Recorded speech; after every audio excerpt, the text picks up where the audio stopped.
मेरे प्रिय बच्चे, जीवन चक्र परिवर्तन समय समय पर होता ही रहता है।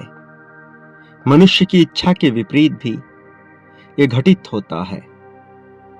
जब उसका अच्छा समय चल रहा होता है, तब वह निरंतर इसी प्रयास में होता है कि उसका यह समय पूर्ण रूप से रुक जाए और इसी प्रकार से चलता रहे। और जब दुख की घड़ी आती है, तब उसे लगता है कि यह सब कुछ बहुत ही जल्द बीत जाना चाहिए।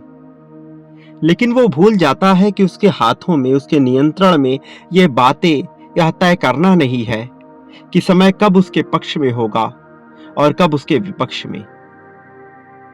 वो लक्ष्यों पर ध्यान न देकर, अपनी क्रियाओं पर, प्रक्रियाओं पर ध्यान न देकर केवल परिणाम की चिंता करने लगता है। और परिणाम की चिंता करते हुए मनुष्य को विजय दिलाने का चाहे कितना ही प्रयास क्यों ना कर लिया जाए, वह इतना अधीर हो उठता है कि पल पल उसे अपनी हार स्पष्ट रूप से नजर आने लगती है। एक एक पल उसका मृत्यु के समान हो जाता है। ऐसा लगता है जैसे उसे सब कुछ खत्म करने वाला है। ऐसा लगता है जैसे उसका जीवन किसी योग्य ना रह गया हो। मेरे प्रिय, मनुष्य के मन में तरह तरह की बातें आती हैं।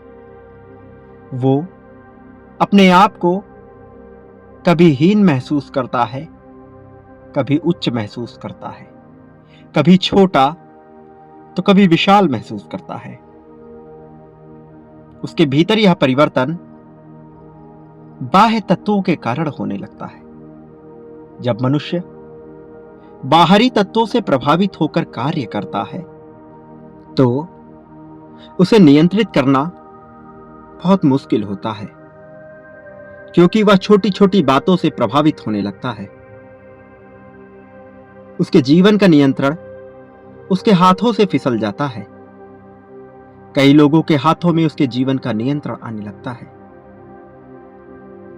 लोग अपनी इच्छा के अनुसार उसे चलाने लगते हैं, सही गलत के भेद के अतिरिक्त उसे चलाने का कार्य करते हैं। मेरे प्रिय, मनुष्य बेचैन हो जाता है और अधीर होकर गलत फैसले लेता है। दूसरों की नजरों में स्वयं को उठाने का कार्य करने लगता है, और ऐसा करके वह अपने अस्तित्व को ही चुनौती दे बैठता है। स्वयं को ही कमजोर आंकना उसकी सबसे बड़ी भूल है। मेरे प्रिय बच्चे, मैं जानता हूं तुम्हारे दिल पर क्या बीतती है, क्या होता है जब अपनों के लिए सब कुछ करो और बदले में तुम्हें उसका परिणाम तुम्हारे अनुरूप न मिले। क्या होता है जब प्रेम का प्रतिफल प्रेम के रूप में ना हो। मनुष्य किस प्रकार से अपने विचलन को महसूस करता है, किस प्रकार से उसको यह जीवन काट खाने दौड़ता है। मैं तुम्हारी सभी भावनाएं समझता हूं।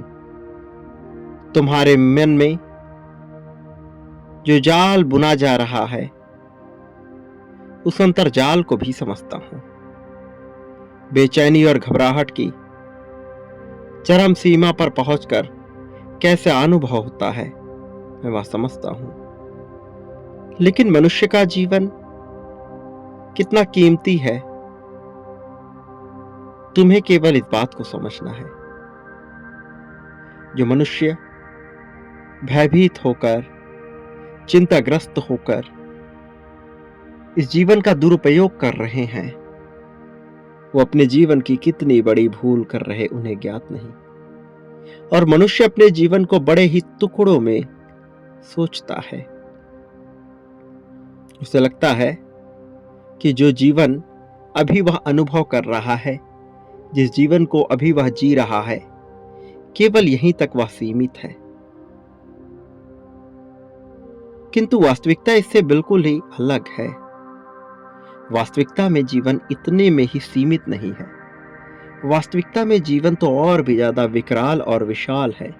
कभी यह भयावह होता है तो अत्यंत मनमोहक हो जाता है कभी कभी। दोनों ही परिस्थितियां कमजोर और लाचार भी करती हैं, साथ ही रहस्य और रोमांच से भी भरती हैं। जीवनदायिनी परिस्थिति में क्या हो क्या ना हो यह कोई नहीं जानता, लेकिन अपने भीतर गौरव को भरकर पूरी आत्मीयता के साथ जीवन जीने वाला मनुष्य ही सफलता की चोटी तक पहुंचता है। वो जिसका आत्मसम्मान उसे आगे बढ़ाता हो, वो जिसकी प्रेरणा उसके भीतर से उपजती हो, उसे भला विजय पाने से कौन रोक सका है। मेरे प्रिय बच्चे, यह जरूरी नहीं कि हर पल कोई तुम्हारा साथ दे।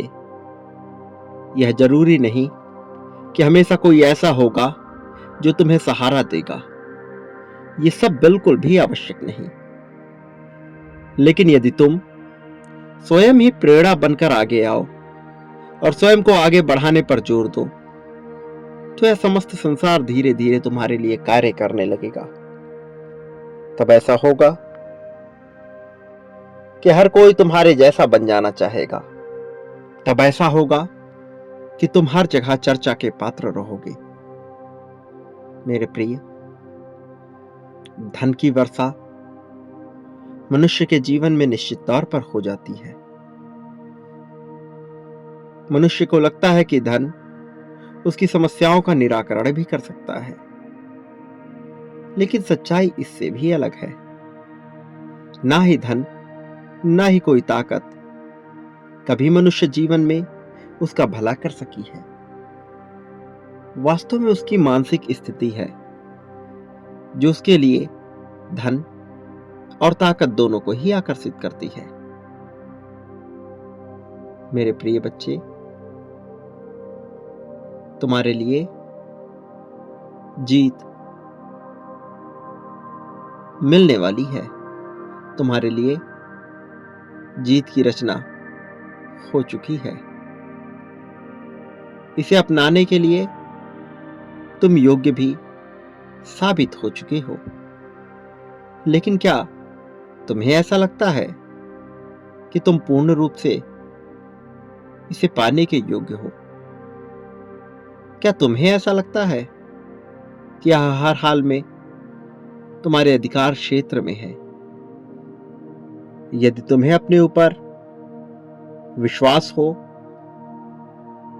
तो चाहे तुम में कितनी ही बुराइयां क्यों ना हो, तुम्हें विजयी बना ही दिया जाएगा। तुम्हारे भीतर का सन्नाटा तुम्हारे लिए नई राहें खोलेगा। इस एकांत में तुम्हें अपने आप को ढूंढना है, अपने आप तक पहुंचना है, और यही जीत की मंजिल को तुम तक पहुंचा देगी। प्रिय बच्चे, वो लोग जिन्होंने तुमसे लाभ लिया है, तुम्हें किसी के प्रति भी अपने भीतर नफरत या द्वेष को उत्पन्न नहीं होने देना है। सबके कर्मों का हिसाब होगा। सबको अपनी गलतियों की सजा भुगतनी पड़ेगी, और अच्छे कामों के लिए सबको बेहतर परिणाम भी मिलेंगे। तुम जो एक दूत के रूप में इस संसार में हो, भले ही तुम्हें इसका ज्ञान ना हो, किंतु तुम प्रेम बांटने आए हो, प्रेम को फैलाने आए हो। इसलिए तुम्हारे जीवन में अगाध प्रेम भी भरा जाएगा। अपनी इच्छा शक्ति को मजबूत करो। स्वयं को कभी किसी से कमजोर मत मानना। जब तुम स्वयं को कमजोर मानते हो, तब तुम मेरी रचनाओं पर प्रश्न चिन्ह खड़ा करते हो। मेरे प्रिय, तुम्हारे भीतर जितने भी संदेह बसे हैं, उन्हें उखाड़ फेंको और स्वयं को श्रेष्ठ मानो। यही तुम्हारे लिए अनिवार्य भी है और अत्यंत आवश्यक भी है। मैं सदैव तुम्हारे साथ रहा हूं, मैं आगे भी तुम्हारे साथ रहूंगा। तुम्हें जीत दिलाने को, जीत के सुदृढ़ मार्ग पर ले जाने को मैं सदा तुम्हारा हूं और तुम सदा मेरे हो। अपने भीतर झांक कर देखो, अपनी अंतरात्मा में उतर कर देखो। तुम्हारे देह का एक एक अंग यह जानता है कि तुम्हारा उद्देश्य क्या है, कि तुम इस दिव्य लोक में कैसे आगे बढ़ोगे। मेरे प्रिय, सदा याद रखो, इंसान वही पाता है जो वह बांटता है। प्रेम, धन, त्याग, समर्पण, संपत्ति, समृद्धि, द्वेष, शोक, सब कुछ जो उसके द्वारा बांटा जाता है वही वह प्राप्त भी करता है। चयन तुम्हारा, फैसला तुम्हारा, चुनाव भी तुम्हारा होगा। क्या बांटना है और क्या पाना है, यह चयन कर लो। कई गुना ज्यादा मात्रा में वह मिलेगा। मेरे प्रिय, बांटने वाला मनुष्य ये प्राप्त करने वाला होता है। तुमने इस जीवन में बहुत से पुण्य कर्म किए हैं, उसका परिणाम तुम्हें निश्चित तौर पर मिलेगा। मेरे आने वाले संदेशों की प्रतीक्षा करना। मैं अवश्य आऊंगा तुम्हारा मार्गदर्शन करने, तुम्हें जीत की राह पर ले जाने के लिए, सच्चाई का मार्ग दिखाने के लिए और तुम्हें आशीर्वाद देने के लिए। मैं सदा रहूंगा तुम्हारे पास, तुम्हारी जीत के लिए। प्रिय बच्चे, सदा सुखी रहो, लोगों में खुशियां बांटो, तुम्हारा कल्याण हो और वास्तविक अर्थों में तुम्हारी प्रगति होगी।